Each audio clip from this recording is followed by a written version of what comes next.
Hello there, everyone. Today, I want to talk about the Rippaverse. But first, if anybody doesn't know, the Rippaverse is made by Eric July. It's a comic book and also sort of the start of a company that he's making. He's trying to make a full-on business with this, and it's raised about $3.5 million as the point of this video, and there's about 25 days to go. And it has been doing pretty darn well. It's been blowing away expectations away by quite a bit. And he didn't just crowdfund this. This wasn't like on Indiegogo or on GoFundMe or Kickstarter or whatever. He made his own little website and everything, and he is, so he's able to make the money that he's earning and able to put that back into the projects. So I like that aspect of this. I like that he was able to go off grid in a way, as far as what's already been established, but still be able to do his own thing that's in a similar way that people are used to. Anyway, there has been a ton of people that really do not like what he's been doing since he started this. There's been some forums or Reddit threads or something that don't allow talking about the Rippaverse in their thread. There's been people that just denounce this immediately. They think it's going to be completely awful. There's a lot of people that thought that it didn't even exist at all, that he's just scamming everybody and whatever, even though right now there's tons of proof of the actual comic books themselves, the posters, the t-shirts, all the merchandise and stuff that he said that he's going to make. He has proof of that, and he's been extremely transparent, which is something I really, really, really like seeing, because I am trying to learn more about business and I want to be a filmmaker, an independent filmmaker. I don't want to join Hollywood. I want to be an independent filmmaker someday. And watching him go through his business with his comic book company is a nice little glimpse into how things can go. But anyway, I'm kind of getting off topic right there. So I'm going to get back to the point of this video.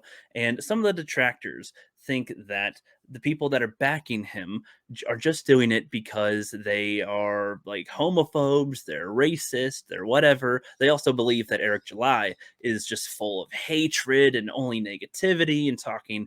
He's got a bad mouth, trans and whatever, all this stuff. They believe that the backers are just a whole bunch of hate-filled people that are just backing this because he's that way too or something. That it's not, that his book is not selling on its own merits right now, that he's only able to get the sales because of all this other stuff. And this is what's confusing here. So this is his first comic book, and he has been on YouTube for a long time. He's been a musician for a long time, so he's got his own other types of things going on here. And this goes to, when was the last new thing that people have really put their effort into, have taken a chance with?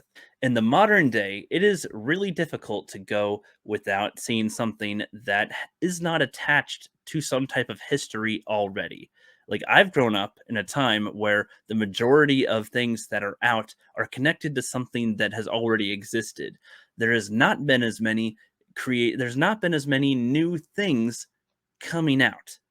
There's not been as many new properties coming out lately because they just, there's nothing attached to them already. That's what I think it is. I did not grow up with comic books. I did not grow up reading Marvel, DC, any of that. It was around and I knew they were there, but Superman, Batman, Spider-Man, that stuff didn't appeal to me as much. I was more into Power Rangers and Pokemon and other stuff when I was growing up. And then at some point, like probably around when Iron Man came out, I started to take some interest in the comics, or the characters at least. I would dip into some things here and there, trying to learn a little bit about them. And up to now, I do like some of these characters, sure, that are with Marvel and DC and whatnot, but ultimately, they did not grab me before. And as if you were to ask me right now, like if I'm interested in the characters, well, then why don't I read some of the comic books that have these characters? Well, I might do some of that someday with some of the stories that they do, but ultimately, I am kind of tired of seeing them. They've been around my whole life. I've seen these characters around for a long time. I want to, in general, again, like with Star Wars and other properties right now, they keep on trying to attach things to movies and films and everything else that has been around already. I want to see something brand new. And so I've been supporting a lot of independent comic book creators over the last couple of years. And I didn't read all their comic books yet because I wanted to wait until I had quite a few of my own. I've got, like, I think around a dozen, maybe a little bit more than a dozen right now, of independent comic book creators that I've supported and bought their books from. And pretty soon I'm going to start reading them. and for the first time, because these are all new characters, all new stories, all by new people. They're not attached to a history. They don't have a history. I feel like a lot of people want to see new stuff. They want to see something new, but they don't really take the risk or the chance to give it a shot.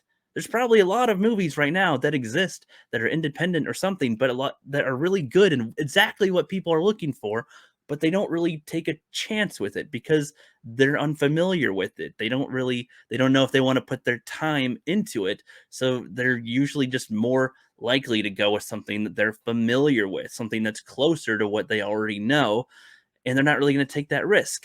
So with ones like these, with the Rippaverse, I'm backing it because I want to see how the story is. I want to see how these characters are. And let me tell you this, if I don't like the story, if I think it's pretty bad, I mean, I'm going to let you know. I'm going to make a video about it, and I don't know if I'll get his second book if I don't like his first book.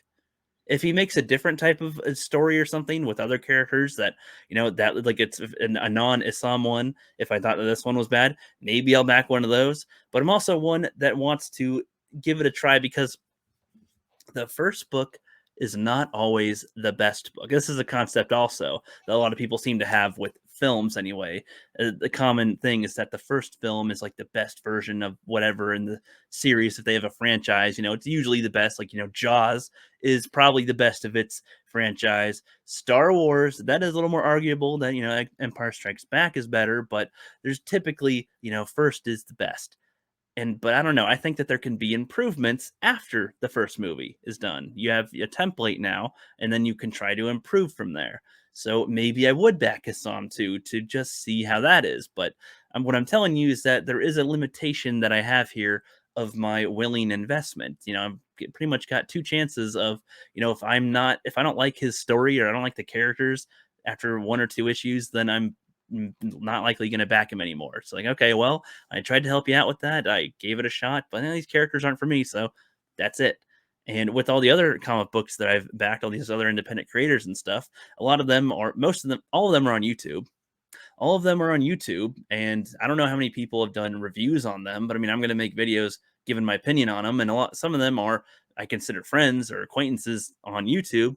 I'm just going to be honest about it though, too. If I don't like it, or I don't like certain things, I'm going to let them know what they are because it's better to get the honesty about it rather than just kind of not being honest about it. I assume that other people are in the same boat as me, where like they're kind of tired of getting a lot of similar stuff handed to them and they want to try something different for once and see how that is. And you don't just randomly blindly try something new. I mean, there's got to be something in there that looks appealing to you.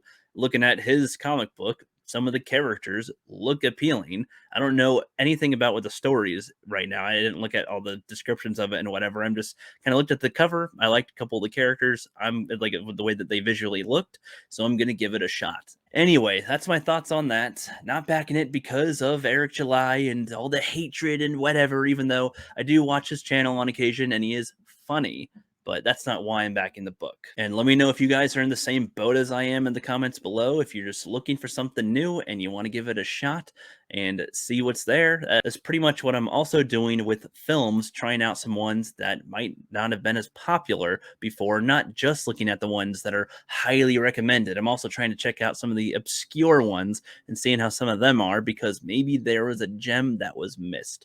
Who knows? Anyway, that's all I'm going to say for this video, and you guys have a good one.